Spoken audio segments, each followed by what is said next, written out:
पुरी जिला स्वेच्छासेवी संगठन सामुख्य the bell वरिष्ठ नागरिक मंच तरफ मंगलवार दिन बयसर चर्चा कार्यक्रम अनुष्ठित हो जाइछि।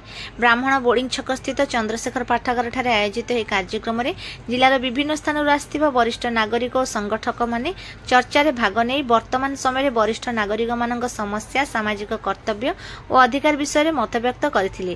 कार्यक्रम प्रारंभ में अनुष्ठान अध्यक्ष सिद्धार्थ राय समस्त वरिष्ठ नागरिक स्वागत करने सहित उत्तर पीढ़ी और पूर्व पीढ़ी परस्पर सहित खाप खुआई चलिले अधिक परिवर्तित परिस्थिति रे वरिष्ठ नागरिक मानक अधिकार सुरक्षित रहिबा सहित समाज रे एक सुस्थ वातावरण सृष्टि हेबो बोली कहिथिले।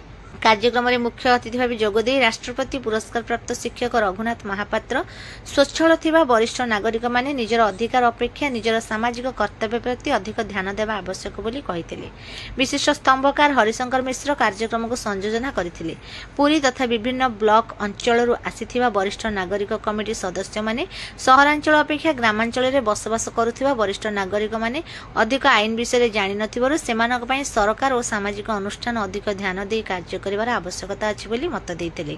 सेहीपरि पुरी म्युनिसिपालिटी अंचल रे वरिष्ठ नागरिक मानक पई कम्युनिटी हॉल स्वतंत्र पार्क श्रीमंदिर दर्शन और मेडिकल रे वरिष्ठ नागरिक मानक पई जेपरि स्वतंत्र सुविधा मिल परिबो से दिगरे प्रशासनिक स्तर रे विशेष व्यवस्था और ध्यान देबा पई दाबी करिथिले। एथिसहित एभଳି कार्यक्रम विभिन्न अंचल रे आयोजन करागले सेही अंचल वरिष्ठ नागरिक मानक भितरे भावर आदान प्रदान सहित विभिन्न विषय चर्चा हो पारिबो बोली कहिथिले। एही कार्यक्रम को द बेल वुमेन्स क्लब और यूथ क्लब रो सदस्य माने परिचालना करिथिले।